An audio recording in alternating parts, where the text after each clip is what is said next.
갑자기 일어나는 뭐 산사태 이런 것도 있잖아요. 그 산은 누구 거예요? 산은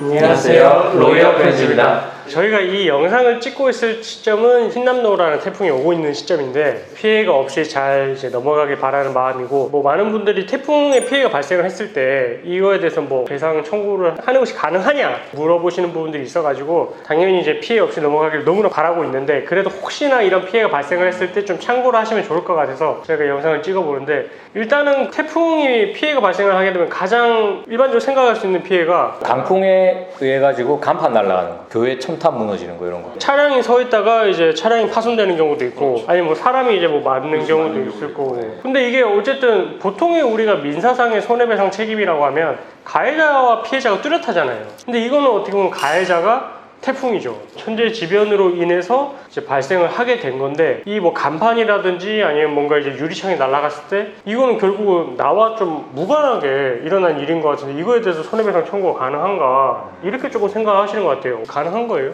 보통은 이제 뭔가 물건이 태풍의 영향을 받아가지고 날아가서 뭐 다른 사람에게 손해를 끼쳤다라고 하면은 소유자나 이런 점유자한테 책임을 물을 수가 있어요. 뭐 예를 들어서 저희가 이제 법무부의 LF 간판을 옆에다가 이제 설치를 해놨는데 되게 덜렁덜렁거려요. 마지못해 나사 하나로 미묘하게 버티고 있는데 조금만 충격이 가해지면 이게 떨어질 것 같아. 근데 그때 때마침 태풍이 불어가지고 휙 날아가서 누구 머리 딱 맞았어요. 그럼 이 경우에는 일단 저희가 설치한 그런 물건들이니까 안전한 상태를 유지할 수 있도록 평상시에 이렇게 대처를 하고, 혹시라도 이제 태풍이 온다라고 하면 좀 더 보수도 하고 이래야 되는데, 너네가 일부러 간판을 던진 건 아니지만 너네가 그런 관리를 의무를 뭐 제대로 지키지 않았다, 이런 걸로 이제 손해배상 청구 가능하죠. 그러면 원래 이거를 이제 책임을 좀 면하려고 했으면 애초에 좀 관리를 잘 해놨어야 되는 거네요. 그렇죠.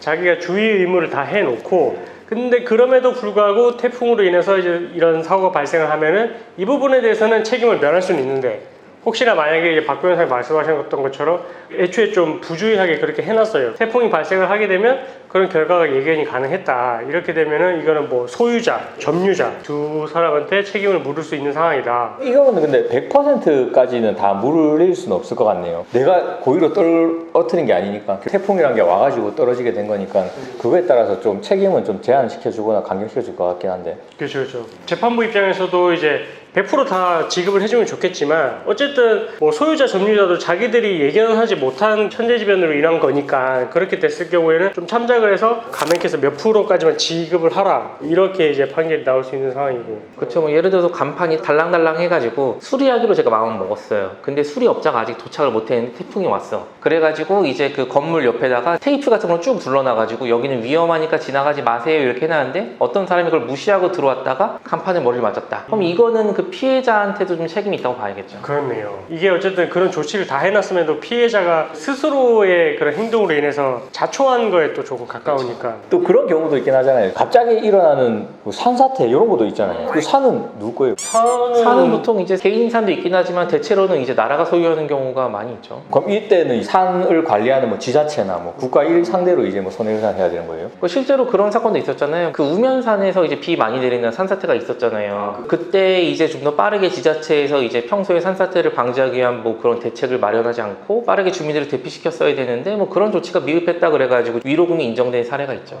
어쨌든 뭐 태풍으로 인해서 이런 결과가 발생을 하게 됐을 때 뭐 이런 책임을 면하려고 한다면은 아까 말씀드렸던 것처럼 평소에 시설물에 대해서 주의를 다 할 수 있을 그런 조치를 다 하시는 게 좋을 것 같고요. 그 다음에 이제 내가 그걸 다 했음을 좀 주장을 하면 뭐 이런 책임에서도 면할 수도 있고, 아니면 뭐 피해자가 원인을 제공한 부분이 있다면 조금 감액이 될 수 있다, 이런 정도로 알고 계시면 될 것 같습니다. 정말로 태풍으로 인해서 피해가 없었으면 좋겠고, 좀 이번 여름에는 특히나 좀 기후로 인해서 좀 피해가 많았던 것 같은데, 앞으로는 이런 피해가 좀 없었으면 하는 바람입니다. 저희 영상 시청해주셔서 감사합니다.